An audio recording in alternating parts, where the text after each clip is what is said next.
Pareil, l'émotion est palpable sur le plateau de Croque Lecture où je m'apprête à recevoir une dernière fois mes amis chroniqueurs de 3e.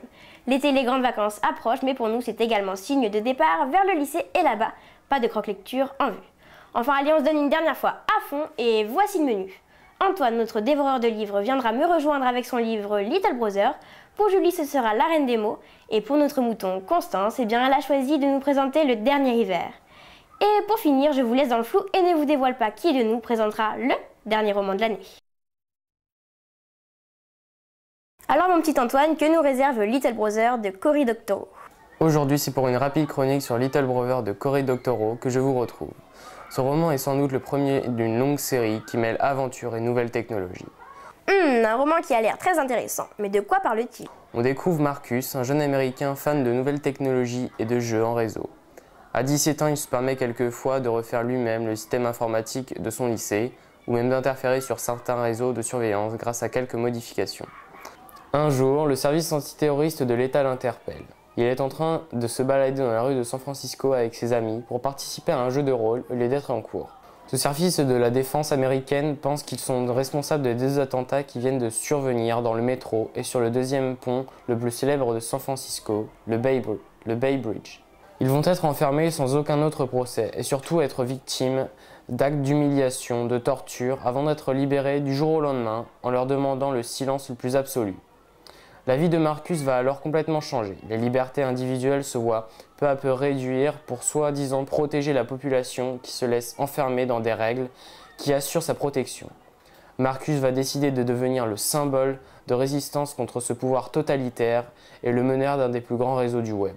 Mais parviendra-t-il à redonner leur liberté aux citoyens de San Francisco? Arrivera-t-il à retrouver tous ses amis arrêtés avec lui? Après un tel résumé, je pense que ce livre t'a plu. Pour parler de ce livre, j'ai accroché de suite avec l'environnement du livre. J'apprécie déjà beaucoup l'univers des nouvelles technologies et celle des jeux vidéo. Mais tout cela mêlé dans un même livre, cela le rend très bien. De plus, c'est extrêmement bien écrit. Pour commencer, j'aimerais vous parler de l'environnement, qui, comme je l'ai dit auparavant, est très prenant. On voit par certaines explications que l'auteur connaît très bien le sujet, puisqu'il nous fait même un petit cours sur la cryptographie, et que l'on ne s'en lasse pas, car c'est très bien expliqué, de façon simple et compréhensible, même si c'est assez pointu. La fabrication de certains objets, comme le détecteur de caméra miniature, est même expliquée et justifiée.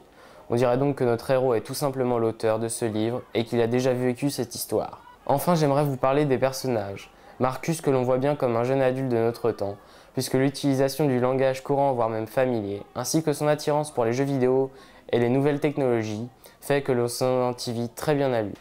L'utilisation de la première personne nous permet de savoir ce qu'il ressent et ce qu'il pense. Et on voit donc bien qu'il a notre mentalité ainsi que les mêmes ressentis que nous. De plus, j'ai apprécié son côté rebelle contre toute autorité qui réduit les libertés des citoyens. Ceux-ci se laissent faire comme le père de Marcus qui, en échange de la protection de l'État, trouve cela normal. Ce dernier a perdu son envie de se battre pour ses idées. Tout ceci mélangé fait du livre un excellent roman qui, je trouve, peut être lu par les jeunes, mais également par des adultes, qui pourraient trouver ce livre assez explicite, puisque l'on retrouve des petites leçons sur les nouvelles technologies. C'est donc un livre à lire et à relire. Julie vient nous présenter un roman qui m'a l'air très poétique, La Reine des mots. Julie, qu'as-tu à nous dire sur ce roman? Puisque cet été nous ne serons plus là pour occuper vos journées à la plage avec des romans captivants, en voici un que de nombreuses adolescentes apprécieront. Il s'agit de La Reine des mots de Armand Cabasson, dans la collection Tribal de Flammarion. Un roman pour les filles, j'en suis preneuse. Fais-nous-en un petit résumé. La Reine des mots, c'est l'histoire de Jenna, 15 ans, une ado qui part en vrille. Sur un coup de tête, elle provoque une inondation dans les toilettes de son établissement et se retrouve à raconter des histoires sans queue ni tête à son professeur principal. Une autre fois, c'est une envie irrésistible d'enclencher l'alarme incendie qui l'amène jusqu'à la psychologue scolaire. Ce n'est que lorsqu'elle fait exploser dans le micro-ondes des CD que lui avait offert son père que ses parents se décident enfin à l'emmener voir un psychiatre. Bien sûr, il y a une autre raison. Elle sait que quelque chose ne va pas. Cela fait un moment qu'elle voit bien qu'entre ses parents, ce n'est plus une idylle enflammée. Seulement, de là à l'accepter, il y a beaucoup d'efforts à faire. Pour exprimer ce qu'elle ressent, elle ne trouve, comme beaucoup d'adolescents, d'autres solutions que d'être insupportable, mettant ses parents à rude épreuve. Et ils ont de plus en plus de mal à cacher certains secrets que Jenna ne manque pas de découvrir. Je me doute que tu as été touchée par cette histoire. En effet, Caroline, j'ai vraiment apprécié ce roman que j'ai trouvé très émouvant. Tout d'abord, cette histoire est bien écrite, facile à comprendre. L'auteur réussit parfaitement à décrire les sentiments de Jenna, qui vont de ses mouvements d'humeur à sa fugue, en passant par ses périodes d'inaction totale. On reconnaît immédiatement les traits caractéristiques d'une jeune fille qui vit mal son adolescence et ses problèmes familiaux. La vie est dure pour les ados, ce n'est pas à vous que je vais l'apprendre. Voici un roman d'une grande sincérité qui parlera sans doute à de nombreux ados qui ont déjà ressenti, comme Jenna, ces impressions contradictoires face au divorce de leurs parents. Ce que ressent Jenna, ce qu'elle vit, beaucoup d'entre nous l'avons vécu. Cet ouvrage est donc tourné vers les adolescents, et plus particulièrement les adolescentes, pour les aider à affronter la séparation ou le divorce de leurs parents. Une situation bien difficile à gérer et à supporter. On découvre une approche de ce que l'on peut ressentir à ce moment-là, et donc aussi une façon de se comprendre et de surmonter cela. Ce roman, plus que de nous enfoncer, nous pousse vers un nouveau départ. Constance, tu passes avant le chroniqueur surprise pour nous parler de Le Dernier Hiver, un roman qu'on avait remarqué sur le salon du livre jeunesse. Allez, profite de ton dernier passage devant la caméra et fais-nous voyager. Pour ma dernière chronique, j'ai choisi de vous présenter Le Dernier Hiver, qui risque de vous faire l'effet d'une douche froide cet été. Ce livre a été écrit par Jean-Luc Marcastel, qui a notamment écrit la série Louis le Gallou. Constance, en voyant cette couverture, j'ai vraiment envie d'en savoir plus. Jean-Luc Marcastel nous envoie dans un futur pas si lointain, en 2035. Le jour est devenu crépuscule avec un ciel rouge comme le sang. C'est à cause d'une espèce de voile de poussière cosmique entre la Terre et le Soleil qui est apparue un jour pour ne plus jamais s'en aller. À partir de ce moment, la température a commencé à diminuer, baissant de jour en jour, jusqu'à ce que la Terre se retrouve plongée dans une ère glaciaire. La nature va alors commencer à se développer, prenant parfois des aspects effrayants. C'est le cas d'une nouvelle race de pins carnivores, la malsève, qui a envahi dans des temps records toute la planète et modifiant toute trace de vie sur son passage. Cette forêt détruit tout sur son passage. Les hommes tentent de survivre au milieu du chaos et de la peur. En France, à Aurillac, la malsève se rapproche dangereusement malgré l'effort des habitants de la ville pour la maintenir à distance. Certains essayent de fuir vers des régions plus sécurisées. C'est le cas de Léa, qui est partie avec sa famille vers Bergerac. Mais Joanne, petite amie de Léa, est restée à Aurillac et sans nouvelles d'elle depuis plus d'1 an. Le jeune homme à la double personnalité va alors décider de partir à sa recherche, accompagné de son frère militaire Théo et de Khalid, victime de discrimination. Viendra ensuite s'ajouter clandestinement Fanny, jeune fille impulsive secrètement amoureuse de Joanne. Ensemble, ils s'engageront dans la Malsève pour un dangereux voyage peuplé d'embûches et d'horreurs. Constance, j'attends ton avis sur ce roman. Le Dernier Hiver est un livre poignant. Il plaira à tous les adeptes de science-fiction et de fantastique. Il aborde de nombreux thèmes comme la réflexion sur la nature humaine, l'armée, le machisme, le racisme, mais aussi surtout l'amitié, l'amour et l'environnement. Il y a clairement 2 parties dans ce livre, avec 2 ambiances et 2 buts différents. La première est très noire et oppressante. L'ambiance est très lourde et angoissante aussi, mais tellement fascinante. Cette partie est glauque avec l'apparition de créatures effrayantes qui se sont développées sous l'ombre de la Malsève et qui tourmentent nos héros. Mais leurs ennemis ne sont pas que des monstres. À un certain moment, l'histoire prend un tournant et s'attache à la psychologie humaine et aux relations entre les personnages. D'une dystopie, on avance peu à peu vers de la fantaisie avec l'apparition de super-pouvoirs. Côté personnages, les héros ont tous leur propre personnalité et un caractère bien particulier. Le personnage principal, Johan, est un des plus mystérieux et des plus originaux. Il possède 2 personnalités, Johan, le jeune homme sensible et amoureux, et l'autre, Corbeau, un être totalement froid et insensible, invincible et meurtrier, mais pas moins déterminé. Cette carapace, c'est lui qui l'a créée lors du décès de sa mère pour se protéger des agressions extérieures et des sentiments qui font mal. Théo, son grand frère, se veut être un chevalier des temps modernes, mais ses beaux yeux bleus ne sont pas si purs qu'ils en ont l'air. C'est un homme sensible aux valeurs bien humaines. C'est un militaire qui vient juste de déserter, et on comprend d'ailleurs les raisons à la fin du roman. Mais ce qui fait vraiment aimer ces personnages, c'est la tristesse qu'ils dégagent à certains passages de l'histoire. L'amour est l'élément clé du roman. L'auteur nous dépeint ce sentiment d'une façon inoubliable et magnifique. C'est un message d'espoir qui touchera tout le monde. Il nous pousse à réfléchir, à prendre du recul sur nous-mêmes, sur le vrai sens des choses et sur nos priorités.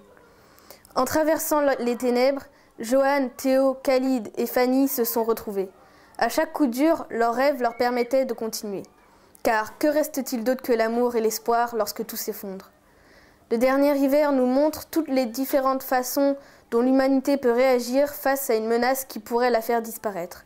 On retrouve les théories du dominant-dominé et l'homme est un loup pour l'homme, car au fur et à mesure de l'histoire, et surtout vers la deuxième partie, on comprend que les véritables ennemis ne sont pas la malsève et les créatures, mais les hommes. Le clou du spectacle est bien évidemment la fin, qui est dramatique et dévastatrice. Ce ne sera pas forcément une happy end pour tous les personnages de l'histoire.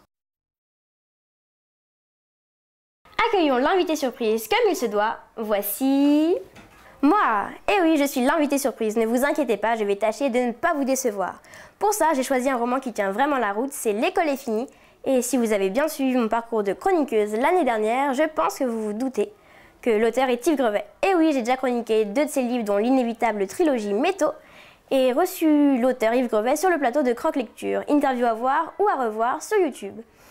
Donc ce livre très récent, sorti aux éditions Siro cette année, est paru dans la collection Mini Siro, où chaque roman ne dépasse pas les 50 pages. L'histoire de L'école est finie se déroule en 2028, autant dire dans un futur très proche et dans un pays qui pourrait très bien être le nôtre.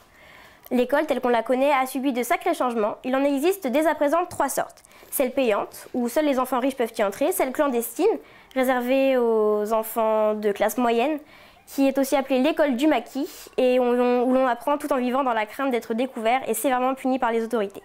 Et la troisième, c'est celle où Albert, le narrateur, étudie, bien qu'étudier c'est un bien grand mot, puisque en réalité il est apprenti en alternance. Un apprentissage très rude et réservé à ces enfants qui ne jurent plus que par le travail. Le jour où Lila, la petite amie d'Albert, part pour l'école du maquis, la seule raison de vivre d'Albert s'envole. Un monde de peur et de crainte s'offre à nous durant ces 45 pages. Dans ce roman bref mais poignant, moi je me suis remise en question sur mes conditions de scolarité. Les enfants du livre sont complètement ignorants et coupés du monde, et en dehors du style d'écriture, ça fait un point commun avec la trilogie Métaux. Les jeunes de classe sociale peu élevée sont embrigadés dès le CP dans des écoles dirigées par des firmes commerciales, de grandes firmes commerciales, telles que Speed Fooding ou encore Jardins et Maisons. Pour moi, ce livre est marqué, le XXIe siècle dans ce livre est marqué par le retour des privilèges suite à une grave crise économique. Donc je vais vous lire un petit extrait qui montre ce retour aux privilèges. Au moment de nous mettre au lit, ma petite sœur me raconte en faisant la moue qu'aujourd'hui elle a encore perdu à la tombola des soins dentaires et que ma mère lui a annoncé qu'elle devrait donc aller chez Solange, la bricoleuse, pour faire soigner ses caries. Elle a peur de souffrir car la guérisseuse n'utilise pas d'anesthésiant. Je me rappelle qu'à l'âge de 9 ans, j'étais moi aussi allée chez le dentiste des pauvres, le seul dont les soins sont remboursés. Ma mère et moi étions arrivés très en avance pour être sûrs d'avoir un numéro. Ensuite, le dentiste avait fait tourner sa roue pour désigner les 10 malades qui auraient le droit d'être soignés. Et ce jour-là, j'avais eu la chance d'être choisie par le sort. En plus, Albert est obligé de travailler très dur car c'est le seul moyen pour ses parents de boucler les fins de mois en récoltant des bons d'achat lors de ses gros efforts. Lui, il travaille très tôt le matin, dès 5 heures pour ranger les rayons de Jardins et Maisons. Quant à Lila, sa petite amie, elle reste tard au restaurant Speed Fooding pour nettoyer le restaurant. Mais j'en ai déjà trop dit, maintenant c'est à vous de le découvrir sur la plage en sirotant un petit jus de fruits. Merci beaucoup Caro, ça m'a vraiment donné envie de le lire. Enfin voilà, c'était la dernière chronique de cette saison. L'année prochaine, vous retrouverez une nouvelle équipe, un nouveau présentateur et bien évidemment de nouveaux livres. Avant cela, 2 mois de régime vous attendent sans nouvelles découvertes littéraires à vous mettre sous la dent. N'oubliez pas, notre page Facebook est là pour que vous laissiez vos commentaires ensoleillés entre 2 moments de bronzette et pour revoir nos 26 émissions, donc sur cette même page Facebook ou sur YouTube. Pour finir, je tiens à remercier tous les auteurs et éditeurs qui nous ont rejoints, qui ont participé à ce Croque Lecture sur le plateau ou en reportage. Et bien évidemment, tous mes croque lecteurs. Allez, merci à tous et bonnes vacances!